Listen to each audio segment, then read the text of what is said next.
Realme এবং Redmi এরা মনে হয় টোটালি প্রতিজ্ঞাবদ্ধ হয়েছে যে আমরা একে অপরকে কোনোভাবেই ছাড় দেবো না। অর্থাৎ রিয়েলমি কয়েকদিন আগে তাদের মাত্র নতুন ফোনটা লঞ্চ করলো, আর সেটা হচ্ছে গিয়ে Realme 5 pro. Realme 5 pro launch করার পরেই রেডমি আবার ঘোষণা দিয়ে দিল আগামী 29 তারিখ তাদের নতুন ফোন আসতে যাচ্ছে, আর সেটা হচ্ছে Redmi note 8 pro. Realme 5 pro যেদিন আসলে লঞ্চিং হয়েছিল, রিয়েলমি 5 প্রোর ইন্ডিয়ান যিনি সিইও রয়েছে মাধব শেঠ, তিনি ওই দিনই বলে দিয়েছিল রিয়েলমির নতুন আর একটা ফোন আসতে যাচ্ছে, আর সেটা হচ্ছে রিয়েলমি XT। রিয়েলমি XT কবে আসতে যাচ্ছে এই বিষয়টা আমরা তখন ক্লিয়ার ছিলাম না, তবে যতদূর সম্ভব শোনা যাচ্ছে আগামী মাসের 4 তারিখে অর্থাৎ সেপ্টেম্বরের 4 তারিখে চায়নাতে এই মোবাইলটি লঞ্চ হতে যাচ্ছে। চায়নাতে এই মোবাইলটি লঞ্চ হয়ে গেলে খুব শীঘ্রই এটা বাংলাদেশ এবং ইন্ডিয়াতে চলে আসবে। এখানে খুব ভালোভাবে আসলে একটা জিনিস বোঝাই যাচ্ছে যে রিয়েলমি 5 প্রোর কম্পিটিটর হিসাবে রেডমি নোট 8 প্রো আসতে যাচ্ছিল, এবং দুইটাকে পাশাপাশি দাঁড় করালে কিছু কিছু জিনিসের কারণে রেডমি নোট 8 প্রো এগিয়ে থাকবে, এবং যে কারণে রিয়েলমি আর বসে থাকতে পারলো না। তাদের নতুন ফোন বাজারে আসুক না আসুক, তারা নতুন আর একটা ডিভাইস নিয়ে আসার চিন্তা করে দিচ্ছে। অর্থাৎ যে যে জিনিসগুলোতে আমাদের মনে হচ্ছিল রেডমি নোট 8 প্রোতে ল্যাকিংস রয়েছে, তার কিছুটা ঘাটতি পূরণ করে রিয়েলমি XT আসতে যাচ্ছে। তো এই দুই কোম্পানির খোঁচাখুচি দিয়ে আমাদের কাজ নেই, অ্যাকচুয়ালি রিয়েলমি XT আমাদের জন্য কী নিয়ে আসতে যাচ্ছে এবং যতটুকু অফিসিয়ালভাবে জানা গিয়েছে সেই ক্ষেত্রে আসলে কী কী আমরা পাচ্ছি সেই সমস্ত বিষয় নিয়ে এই ভিডিওতে আলাপ করব। আর পুরো ভিডিও জুড়ে আমি আপনাদের সাথে থাকছি স্যাম, আর আপনারা দেখছেন SamZone। Regular tech related video পেতে চ্যানেলটি সাবস্ক্রাইব করে আমাদের সাথেই থাকুন। প্রথমে এই রিয়েলমি XT এর ডিজাইন অ্যান্ড বিল্ড কোয়ালিটি নিয়ে কথা বলা যাক। ডিজাইনের দিক থেকে ফ্রন্ট হিসাবে এটাতে আসলে একটা ওয়াটার ড্রপ নচযুক্ত একটা ডিসপ্লে পাচ্ছেন, যেটা 6.4 ইঞ্চ, এবং এটা অবশ্যই একটি ফুল HD প্লাস ডিসপ্লে। আর এর ব্যাক সাইডটি এর অফিসিয়ালভাবে আমরা যেভাবে দেখেছি বা যেভাবে জানতে পেরেছি সেটা হচ্ছে কি গ্লাস ফিনিশ একটা বডি রাখা হয়েছে, এবং রিয়েলমি সিরিজের ভিতরে এই প্রথম কোনো ফোনে আসলে গ্লাস ফিনিশ আমরা দেখতে পাচ্ছি। আর সেটার ভিতরে কালার শিফটিংয়ের যে বিষয় রয়েছে সেটা কিছুটা পার্ল শিফটিংয়ের মতো দেখতে লাগবে, এবং এর ক্যামেরা মাউন্টটি রয়েছে এক সাইডে, অর্থাৎ আপনি পিছন দিক থেকে লেফট সাইডে পাবেন এর ক্যামেরা সেটআপটি, যেখানে 4টি ক্যামেরা পরপর একসাথে রয়েছে। তো এটাতে কোয়াড ক্যামেরাও থাকছে।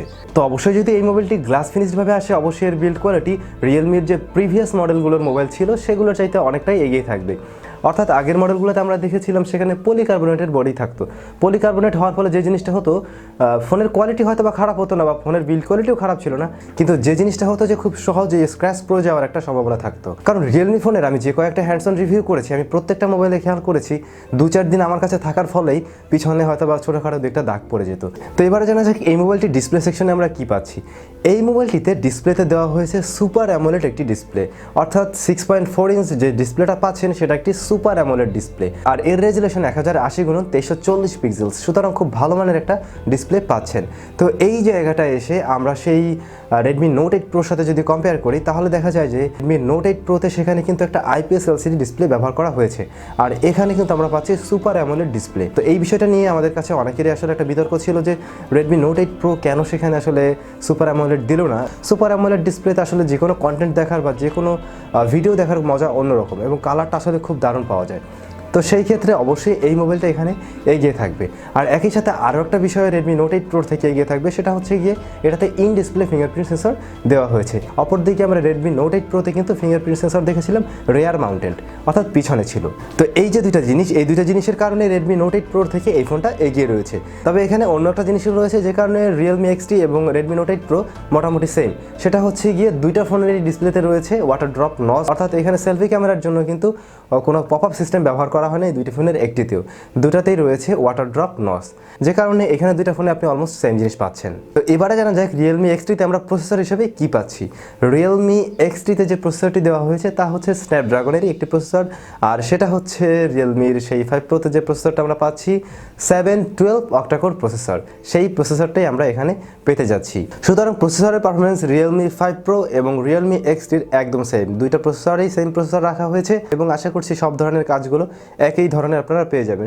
সেই ক্ষেত্রে রিয়েলমি 5 প্রোর চাইতে কিন্তু রিয়েলমি XT অনেক বেশি পারফর্ম করবে না বা অনেক দূর এগিয়ে থাকবে না। এখন যদি এখানে রেডমি নোট 8 প্রোর সাথে কম্পেয়ার করেন, তাহলে রেডমি নোট 8 প্রোর প্রসেসরটি এগিয়ে রয়েছে, কারণ রেডমি নোট 8 প্রোর ওই প্রসেসরটি আসলে কম্পেয়ার করা যেতে পারে কিরিন 810 এর সাথে অথবা স্ন্যাপড্রাগন 730 সাথে। তো এই ধরনের প্রসেসরের সাথে রেডমির ওই প্রসেসরটা কিন্তু কম্পেয়ার করা যায়। সেই ক্ষেত্রে আমরা সবাই আশা করেছিলাম যে রিয়েলমি XTতে অবশ্যই আমরা স্ন্যাপড্রাগন 730 ওই প্রসেসরটা, এবং সেইটা হলে এই ফোনটা হতো একটা দুর্দান্ত ফোন। আর যে কারণে Realme XT Redmi note 8 pro থেকে প্রসেসরের দিক থেকে কিছুটা পিছিয়ে থাকবে।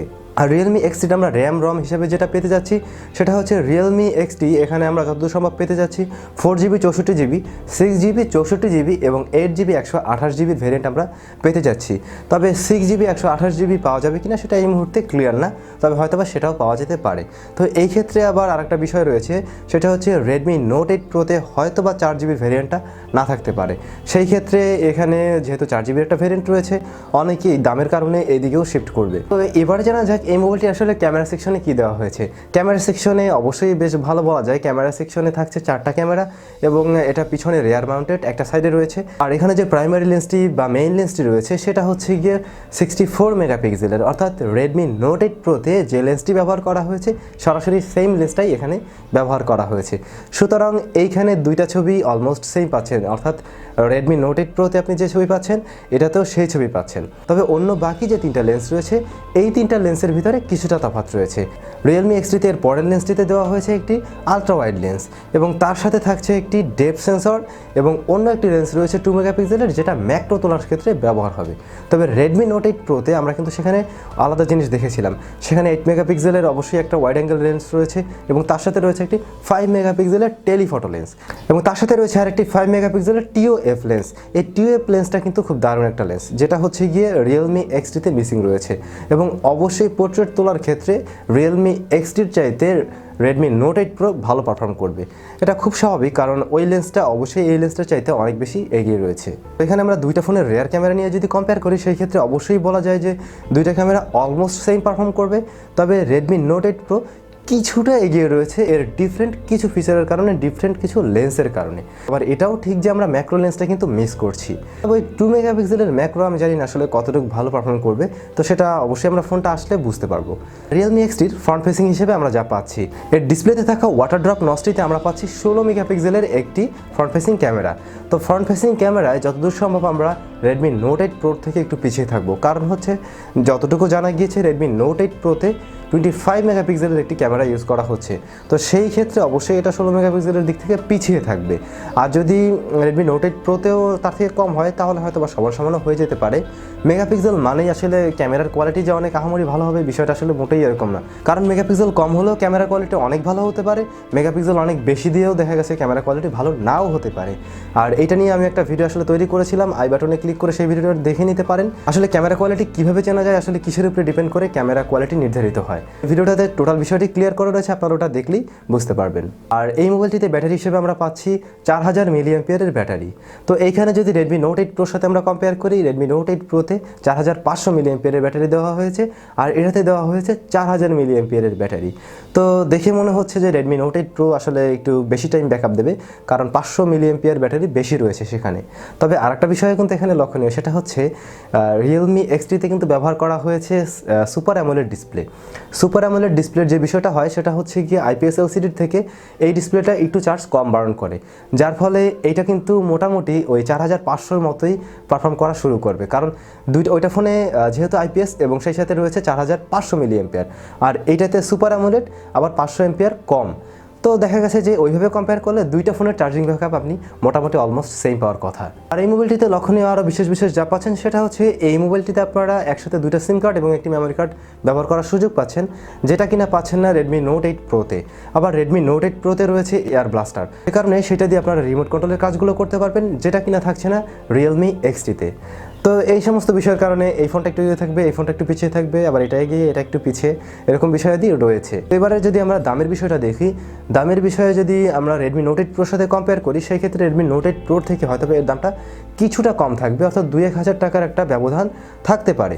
তো সেই ক্ষেত্রে Realme XT-র যে দাম হতে পারে তা হচ্ছে 20,000 থেকে 25,000 টাকার ভিতরে বাংলাদেশে, আর ইন্ডিয়ার ক্ষেত্রে হয়তোবা আরও কিছুটা কম হবে, সেখানে হয়তোবা 16,000 বা 16,000 প্লাসের ভিতরেই পেয়ে যাবার কথা।